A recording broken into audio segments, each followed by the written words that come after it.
जय हिंद प्यारे बच्चों। चलिए जी। तो आज की हम क्लास में करेंगे, जैसा आपने थंबनेल में देखा, most important fill in the blanks जो एसएससी जीडी के लास्ट एग्जाम्स में आए थे। अब तो आप लोगों का एसएससी जीडी का जो एग्ज़ाम है वो फरवरी में होने वाला है, कंफर्म है। वैकेंसी भी कल अनाउंसमेंट आज हो गई है उसकी। 26,000 वैकेंसी के आसपास है, परमानेंट जॉब है, बहुत बढ़िया है। और स्पेशली वाई ग्रुप वालों को तो मैं सलाह दूंगा कि भाई तुम्हारे लिए तो रामबाण होने वाला है। क्यों? क्योंकि सिलेबस तुम्हारा लगभग सेम रहता है, वही सिलेबस रहता है। इंग्लिश तो तुम फोड़ दोगे, गारंटी के साथ लिख के दे रहा हूँ मैं आप लोगों को। ठीक है, इंग्लिश में तुम्हें कमी नहीं आने वाली है, तुम्हारा इंग्लिश बिल्कुल सेम जाएगा। मैथ्स थोड़ी सी मेहनत करना है, मैथ्स में, रीजनिंग में, और मेन है जीके में। आपको थोड़ा जीके में उठाना पड़ेगा, थोड़ा सा लेवल। बाकी इंग्लिश इंग्लिश मैथ्स रीजनिंग तुम कर लोगे। तो वाई ग्रुप वालों के पास बहुत अच्छी अपॉर्चुनिटी है, और जो एक्स के साथ वाई भी कर रहे हैं उनके पास भी अपॉर्चुनिटी है। हाँ, सिर्फ एक्स वालों को थोड़ा सा प्रॉब्लम होगा। देखो क्वेश्चन देखो जरा कैसे कैसे हैं। तुम अपने आप देख लो, ये ऐसे क्वेश्चन आते हैं, आप अपने आप कर लोगे। ठीक है।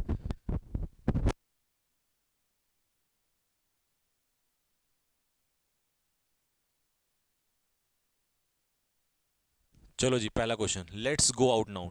चलिए बाहर चलते हैं। इट इज़ नॉट, तो सीधी सी बात है, हेल्पिंग वर्ब के साथ नॉट, तो फिर ये कॉन्टिन्यूस में जाएगा। तो कह रहा चलिए बाहर चलते हैं क्योंकि बारिश नहीं हो रही है, तो इज एम आर के साथ आईएनजी हो जाएगा। सिंपल हो गया क्वेश्चन बिल्कुल। It is not raining. The जज फाउंड हिम ऑफ मर्डर, तो मर्डर का बताओ क्या पाएगा उसको। मर्डर का गिल्टी के साथ प्रपोजिशन ऑफ लगती है। उसने उस मर्डर का क्या पाया, दोषी पाया उसको। ठीक है, guilty of the murder.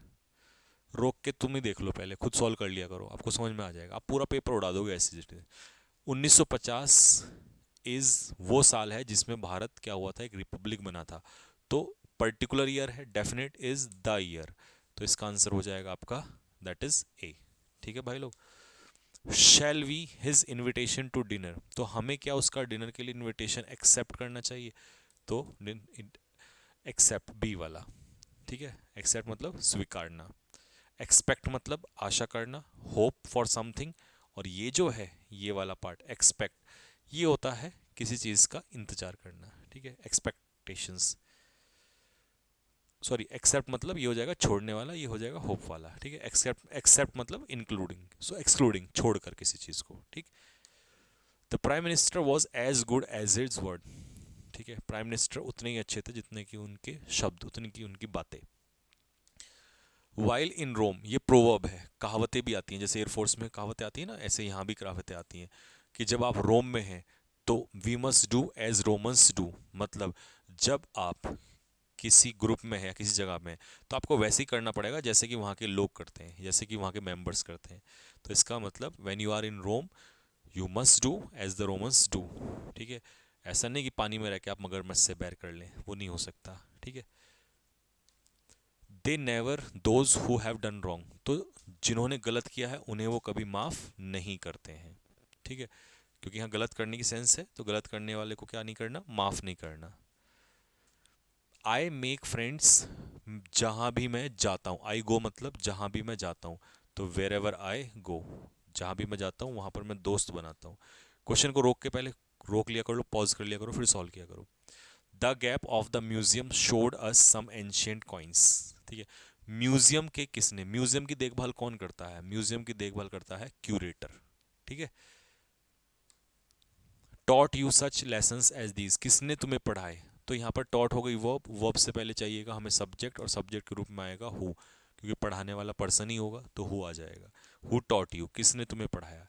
Shakespeare ने ये प्ले जो है वो लिखा था, रोट। शेक्सपियर सिंगुलर है, सिंगुलर के साथ अगर प्रेजेंट में भी होता तो राइट्स लिखता है, बट लिखता नहीं, वो लिख चुका है पहले ही, लिखा था, तो wrote. The forest officers a leopard cub trapped in a pit, तो फॉरेस्ट ऑफिसर्स ने एक लियोपर्ड कब यानी कि बेबी को पाया फंसा हुआ एक गड्ढे में। तो देखिए, फाउंडेड का मतलब, फाउंड का मतलब पाना होता है, फाउंडेड का मतलब स्थापना करना होता है, तो ये तो बनेगा नहीं। तो खोज नहीं रहे थे, खोजते उसे हैं जो चीज़ आपको ना मिली हो, वो उन्हें गड्ढे में पड़ा हुआ मिला, तो दे डिस्कवर्ड। यहाँ डिस्कवर का मतलब वो वाला सेंस नहीं होगा कि कोलंबस ने उसको खोजा था। ठीक है, यहाँ डिस्कवर का मतलब ये भी होता है जब आप कोई चीज़ आपको मिलती है, जैसे आपने देखा पढ़ा हुआ है तो यू डिस्कवर्ड दैट, ठीक है, आपको चीज़ पाई गई, मिली आपको। तो इन्वेंट होगा नहीं, इन्वेंशन तो किसी चीज़ को, नई चीज़ को बनाना होता है, उसे कहते हैं इन्वेंशन। दे डिड इट, उन्होंने इसको किया, as you them to do, तो उन्होंने इसको ऐसे किया। देखो जब आप किसी काम को कर किया आपने, ये हो गया डिड मतलब पास्ट इंडेफिनिट, तो जैसा आपने बताया होगा वैसा किया होगा, तो बताने का काम पहले हुआ होगा पास्ट परफेक्ट में, तभी तो उन्होंने किया पास्ट इंडेफिनिट में। तो हैड टोल्ड। द टेलीफोन, अब टेलीफोन को ऑब्वियस सी बात है क्या किया गया था, इन्वेंट किया गया था, आविष्कार किया गया था इसका। This will be discussed at the meeting, कब, अब विल बी मतलब फ्यूचर यानी कि tomorrow. The flight of birds is a pretty sight to watch, चिड़ियाओं की फ्लाइट मतलब चिड़ियाओं को उड़ते हुए देखना एक अच्छा दृश्य होता है। फ्लाइट, बर्ड्स प्लूरल है लेकिन प्रपोजिशन का ऑब्जेक्ट है, तो सिंगुलर चाहिए हमें फ्लाइट के अकॉर्डिंग, और सिंगुलर क्या है इसमें, इज। अगर कोई कहेगा सर हैज़, तो हैज़ के पीछे फिर यहाँ मेन वर्ब चाहिए होती है, यहाँ पर हमें सिर्फ मेन वर्ब इज बी की फॉर्म का काम करेगा। अगर हैज़ लगा दोगे तो फिर मेन वर्ब चाहिए होगा यहाँ पर, जो कि नहीं है। Mother cuts vegetable with a knife, देखिए इंस्ट्रूमेंट की बात करते हैं विद, किसी के द्वारा होता तो बाय, पर्सन के द्वारा बाय, डूअर होगा तो बाय, इंस्ट्रूमेंट होगा तो with a knife. Miserly people can not find it difficult to part with, देखो अगर आप पर्सन से अलग होंगे तो पार्ट फ्रॉम समवन, ये प्रपोजिशन का कॉन्सेप्ट में आता है, part from someone, part with something, तो आंसर होगा जिसका ए।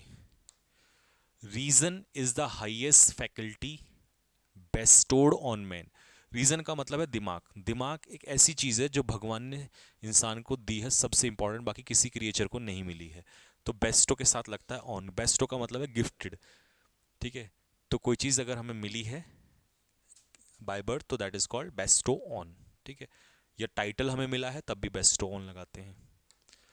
आई वुड रादर सर्व, देखिए वुड रादर का पेयर किससे बनता है, देन से बनता है।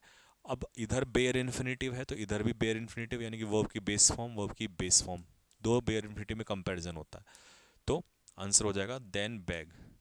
देन यहीं पर है बट टू बैग नहीं होगा क्योंकि इधर बेयर इन्फिनेटिव है, सिर्फ V1 है तो इधर भी V1 ही आएगा, तो डी इसका आंसर होगा। वुड रादर के पीछे बेस फॉर्म आती है, तो I would rather serve than beg, भीख नहीं मांगूंगा मैं, काम करूंगा, सेवा करूंगा। तो कोई टफ क्वेश्चंस नहीं है, एक एवरेज क्वेश्चंस कह सकते हैं, बिल्कुल आसान भी नहीं है, लेवल तो है बट बहुत टफ भी नहीं है, तो एक निशाने से कई सारे तीर आप मार सकते हो, ठीक है। तो ये है आपका लेवल, और अभी आपके पास कितना टाइम बचा हुआ है SSC GD के लिए, अगर देखें तो दिसंबर का पूरा महीना है और जनवरी का पूरा महीना है, 2 महीने हैं, बहुत होते हैं मेरे भाई 2 महीने, और उसी के आसपास एयरफोर्स का भी एग्ज़ाम पड़ेगा और उसके बाद बाकी MTS वगैरह भी स्टार्ट हो जाएंगे। लेवल यही आता है, सेम लेवल आता है, कोई इसमें बहुत ज़्यादा टफ मुझे नहीं लगता कुछ एक्स्ट्रा चीज़ें इसके अंदर आती हैं, ठीक है। तो प्रॉपर पैटर्न क्या होगा इसका, क्या इसमें सिलेबस आता है, सेम ही आता है, कुछ एक्स्ट्रा इसमें आता है नहीं है, ठीक है। क्या नोटिफिकेशंस हैं वो आपको वीडियो में मिल ही जाएंगे, आपको पता चल जाएगा, तो मेरे हिसाब से इसकी तैयारी भी कर सकते हैं, एक अच्छी अपॉर्चुनिटीज़ मिलेगी, ठीक है। तो चलिए मिलेंगे आप लोगों से नेक्स्ट वीडियो में, तब तक के लिए जय हिंद।